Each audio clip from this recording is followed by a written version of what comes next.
How's it going, ladies and gentlemen? It's LorOnline here again today with another video, and today we're going to be going over the direction of Star Wars The Old Republic. So I'm going to be going over the story arc, the future expansions they're planning to bring out, and some stuff on patch 5.2, as well as the overall future of the MMO. So sit back and prepare yourself for some serious Star Wars content.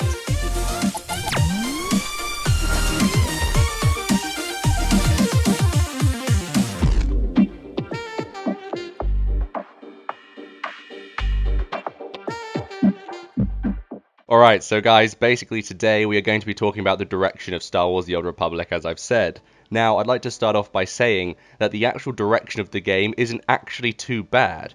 Honestly, I feel that perhaps they are missing out on quite a lot of potential by taking the direction they are currently taking with the Alliance campaign, but ultimately I feel the bigger disappointment is that there is only one protagonist now, and that is the Outlander. If you guys didn't know, the Outlander now represents all 8 story-based campaigns, which basically means all of the protagonists we know from the original Star Wars The Old Republic title that we know and love are no longer about or no longer exist. We're not 100% sure, but ultimately they are just not there anymore. So that includes all 4 of the Empire protagonists from Wrath to Cypher 9, and same for the Repub side tunes, and that's Hero of Tython for the Jedi Knight, and so forth. So ultimately all of our characters are just gone, and it's sort of a disappointment to me ultimately, because I feel that the game had so much potential. It would have been nice to have seen perhaps the Knights of the Fallen Empire storyline from different perspectives, like the Hero of Tython's version of the Knights of the Fallen Empire storyline, and then you could have had the Emperor's Wrath's version, and then, you know, so forth. And it would have been much cooler to see how all these different characters responded in all these different situations,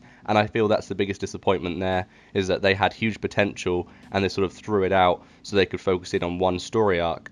Which brings us to our very first topic of conversation today, the story arc in general. By this I'm sort of referring to the entire direction of just the story plot. We're going to get onto the actual MMO facts later on, but I'd like to just quickly go over the actual direction of everything that we know and love in the game's narrative. The narrative direction is what I'm going to be talking about first, as I have covered briefly the story arc direction, but at the moment we are currently the Outlander, and for those of you who have not actually played KOTOR, there's going to be a bit of a spoiler here, so I'd suggest if you haven't actually played it yet, I'd go and watch perhaps my Let's Play through it, or you should go play it for yourself. But overall, we are currently the Outlander, we are in charge of the Alliance, and we have defeated the Zukulian threat and the Emperor overall, and it's a pretty good ending, I feel. But I don't like being in charge. I don't feel that that's a position for everyone to have.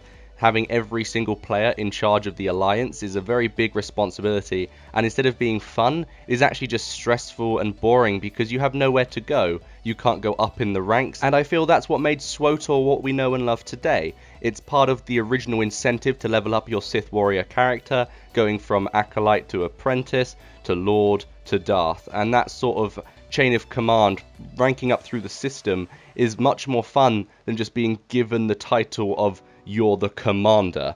I really do prefer the old ways of actually leveling up and feeling that there's perhaps some more authority above you. When you were on the Dark Council even, you always had that feeling of, well, I've got Wrath next to me, I've got all these other people, Nox, Mar, all these people around me that have just as much responsibility as me. And it's the same for the Jedi Knight campaign. When you're actually part of the council, or if you're the Jedi Council, the bespoke, you have the council around you and you don't feel like you're as isolated as you are. Whilst if you're part of the Alliance, you feel you're just at the top and you have a whole bunch of minions below you. It just doesn't have the same sort of emphasis on your character.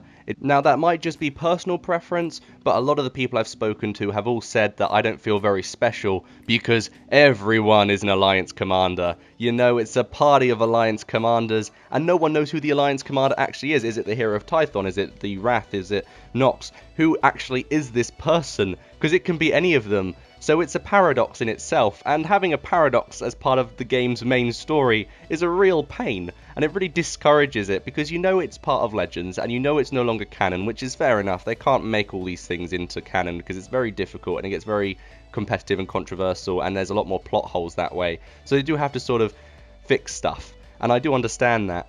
But having us all be the same person is incredibly boring and disappointing. No character, no class feels unique anymore. And that's the point I'm trying to make, really, that the game just doesn't have the uniqueness it used to have. You know, I'm going to be that guy with the nostalgic background here, but when you first hit level 50 and you saw a trooper for the first time, and they've got all this really badass gear, and you're sitting there going, I wish I leveled a trooper. Wouldn't it be awesome to be some buff, tanky guy with a giant, heavy Gatling gun? No, fair enough. I'm the Jedi Knight, and then the trooper will be sitting there saying the same things, like I would love to be a Jedi Master right now with Force moves. So you get that sort of every class is unique, but now you run around, it might be because I'm an old player, but now I run around and I just see other classes and I'm like, well, we're all the same person, it's not like there's anything unique about them. I just feel that ultimately they should have these different backstories to help have uniqueness in each character and class you create. And that's all I've got written down for narrative direction. I just don't feel that the actual narrative itself is any good anymore. Just my personal preference. I did like the Valkorian thing, but their take on it wasn't great. I would have preferred they just had all these niche storylines that all led into one, rather than having just this singular character just going through the entire thing regardless of who you were. So it's that sort of thing which disappoints me a little bit.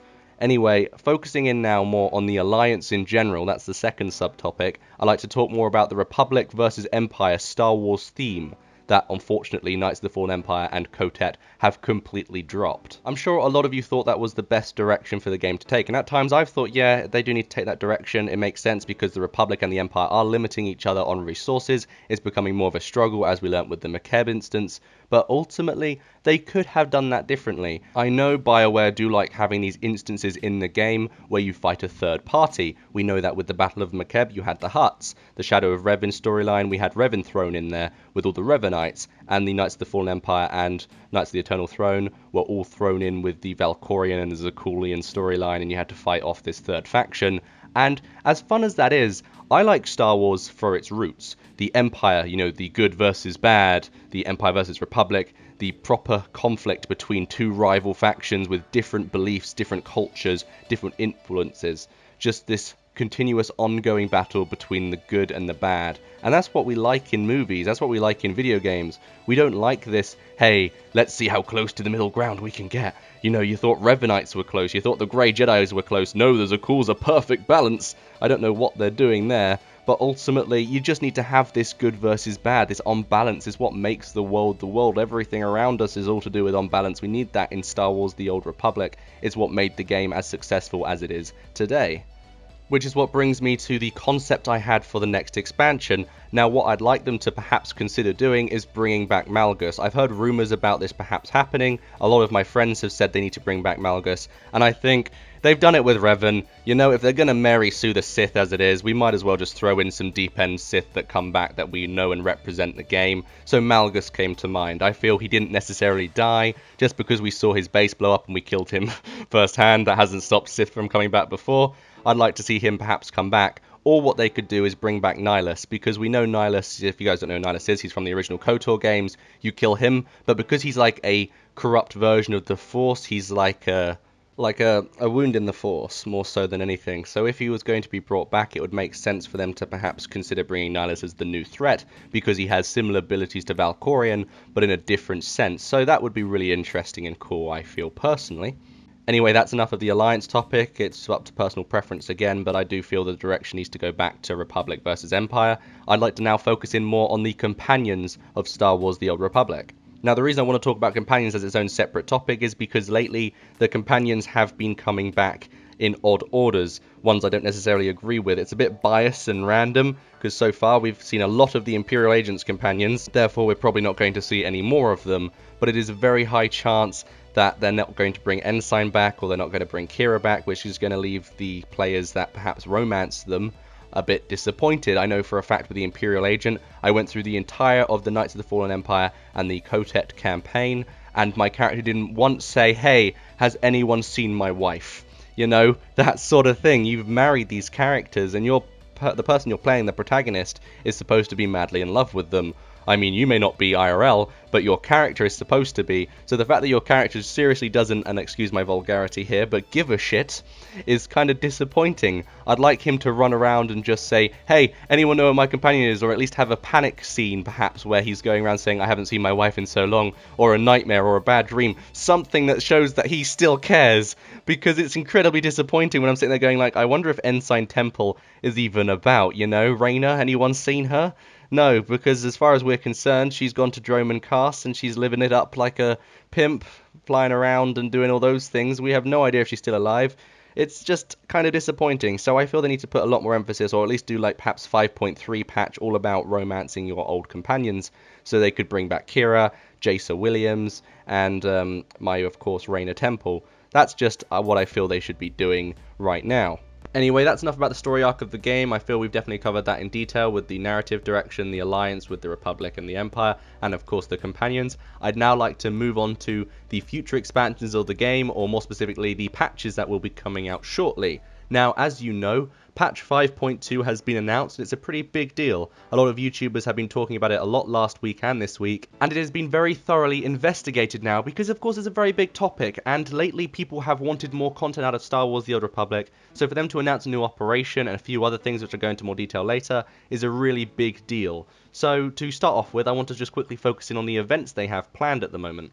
As you guys know, last year we got the Dark vs. Light event. I did not personally like this event at all, because I had leveled all these characters previously. For them to then bring out an event that would justify people to level more characters was incredibly disappointing, because I did not want to go through the process of leveling through all these classes and stuff again to get one item. That was the tank mount that we saw a little while back, and I did not enjoy that item. There were a few other items there I didn't enjoy, and I basically just wasn't encouraged enough to go and level through this Dark vs. Light event. And in the end, I basically didn't get very far. I leveled one Sith character and one Republic character through the event, and that was it. That was all I managed to push myself to do, and from there I just got into ESO very heavily. So overall, I just feel that their events have been rather dull in general. And then for them again to come to 2017 and say we're going to bring out another XP event was incredibly disappointing, because I don't think it's justified for them to say an XP boost is an event. They could say it's an opportunity for you to level characters, but I'm not going to say that the Dark vs. Light event and the new 250% bonus XP boost event are on par with events such as the Rakghoul Plague or the Gree event. Those things were completely separate and were much better content-wise than the current XP boosts that they've brought out. Which again brings us back to the question of whether or not Star Wars The Old Republic needs a new event, and honestly I do think it does. Overall we have very little event content.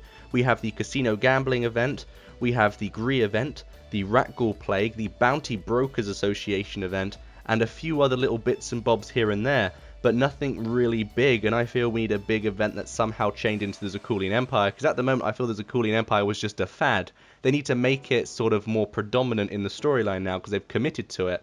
Maybe have something along the lines of Valkorian's death.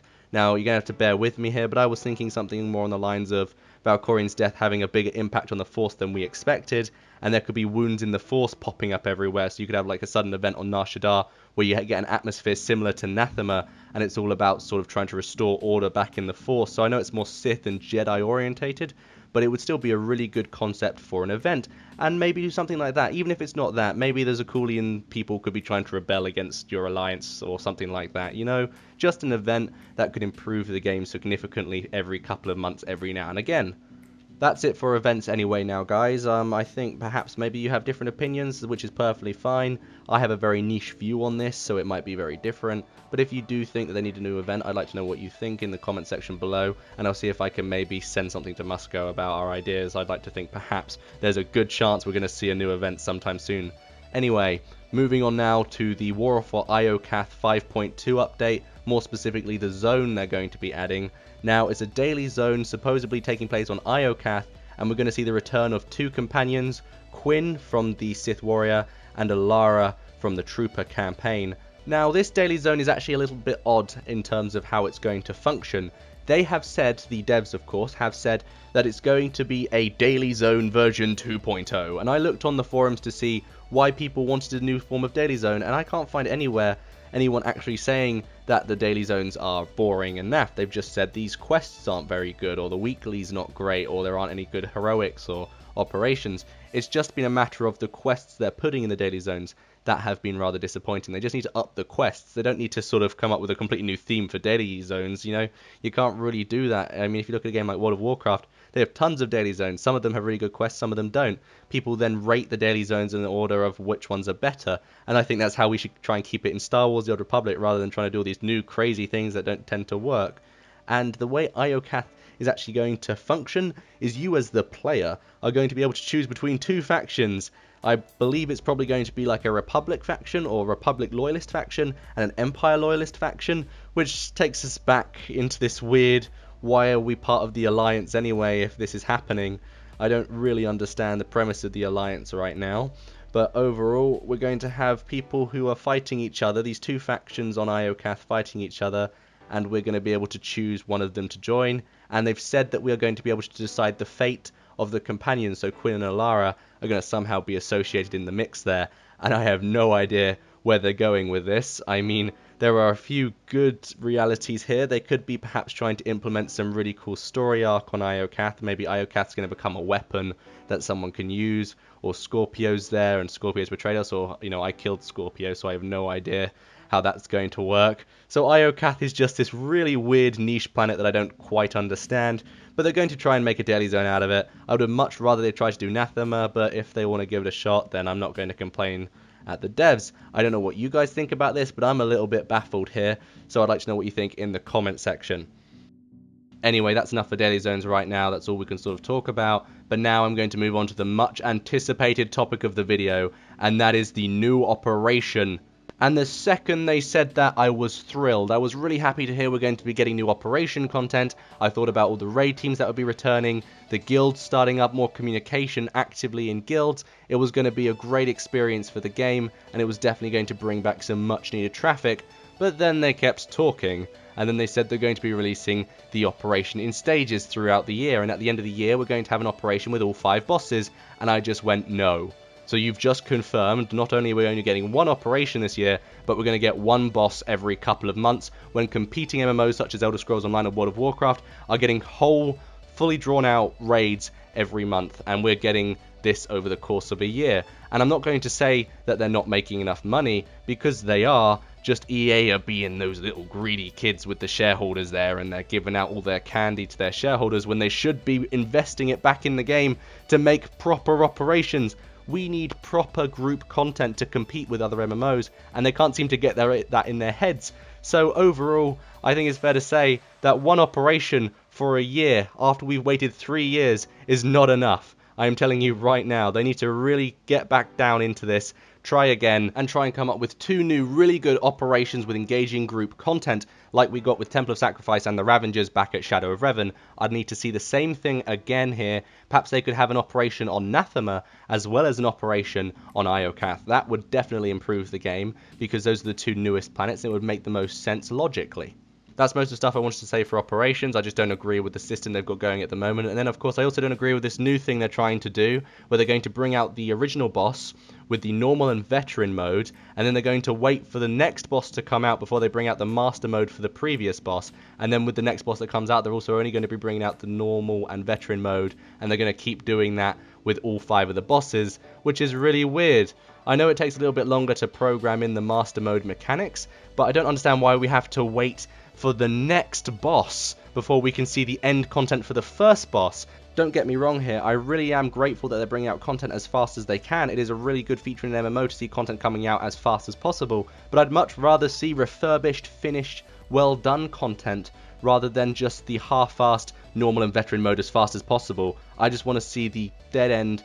This is the hardest content you're going to get. It's also going to encourage the raid teams to come back for this first boss, because they don't really have much incentive. And if they know that this first boss is going to be a walk in the park anyway, they're not going to be encouraged to come back for the game at all. If you want to bring back the raid teams, you need to give them incentive to come back. You need to offer them really difficult, hard content, which means the hardest version of the content that you guys can possibly make. We need to see something with tons of mechanics, very difficult, that can keep the raid teams challenged long enough for the second boss to come out. And even then, that's very unlikely, because people aren't going to come back for 1 boss as it is, if that makes sense. They're going to want all 5. So there is a problem there with the direction of operations. I feel that personally, what they had back in Shadow of Revan with the Ravengers coming out alongside Temple of Sacrifice was a much better algorithm than their current plan to bring out 1 boss, then another, until all 5 are out at the end of the year. So that's just my opinion anyway. I'd like to know what you guys think in the comment section, but for now we're going to be moving on to the last topic, and that's gearing. Right, so gearing. At the moment, Star Wars The Old Republic really has me on edge with this.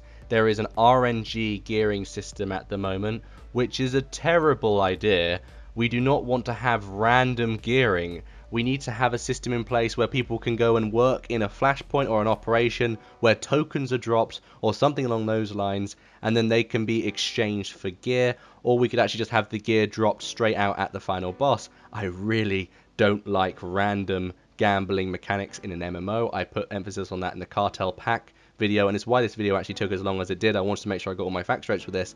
But the way gearing actually works is it's done in command rank tiers, which is something that I have not really even bothered with. I haven't actually gone and even tried to level up my command rank purely because how ludicrous the system is. I like to say I'm sort of protesting, but overall this is sort of how it works. So you get your first tier at command rank 1 to 89, where you can get gear rating of 230, and this requires you to basically grind in the MMO. So you have to do uprisings, you need to do flashpoints, you need to do operations, and you have to do war zones. You just have to grind and play the game repetitively as much as you can, which is like, bruh, hold up. I'd rather just do fun content. I don't want to just stay in the MMO and do all the stuff I've already done, but no. Basically, replayability is not there, and they're trying to insist that you repeat anyway. Anyway, that's rank 1 gear. Rank 2, or the second tier gear, is at command rank 90 to 179, where you can start getting a percent chance, that's right, a chance, of gear rating 236 dropping. So there is a chance of you perhaps getting your actual gear, but you know, you could wait until like 179 before your gear actually drops. You don't know if you're going to get it sooner or later, which makes it very difficult for players to say accurately when they're going to be able to start doing operations. And you have to bear in mind here, there have not been any new operations in 2 years, so no one even has incentive to do this. Following that as well, if you want to get the third tier command rank gear, that is command rank 180 to 300, and then you can get gear rating of 242. Which of course just means you have to do more grinding, which is just bloody ludicrous. No one's going to want to grind that much, and of course the actual XP bar itself does not go up quickly. It takes forever. You're going to have to do like 300 different uprisings to even consider getting the tier 3 gear, let alone maxing out your command rank. So it is incredibly difficult as it stands. On top of that as well, there is no incentive for the player to even attempt at doing this. I mean, if you're a veteran player, then you're sitting there like, well, what do I have if I get this? I get the newest gear so I can do content I've already done 2 years ago? I don't think so. I mean, if you're a new player, then fair enough, but I have no idea how a veteran player can sit there and say, oh, that's an alright system, I like that. You know, I have to grind all the content I've already done a million times to then do content that I've already done a million times before. So, you know, there's no real reward system, and for anyone that's actually gone and done this, I feel incredibly sorry for you, because there's no way that they can really justify this sort of system. I mean, sure, there are the command tokens as well, so you can eventually get enough of these tokens to go out and actually buy the unassembled pieces, and that's how it sort of works, but it's not really ideal. I'd like them to sort of have it where the gear actually drops at the last boss, and perhaps they increase the chances of your class getting the gear they want. You know, something along those lines. I just don't like how it works at the moment, and I haven't even got started on the actual shops, the vendors at the moment, where you have to basically get the first tier of gear, then you have to get the unassembled components. That, I'm not even going to go into consideration about that. That's a huge joke system, because you go over there, you give them your tier, you give them the unassembled pieces, you then go around to the other vendors on the area next door, then you have to go in and specifically go get the class gear you need,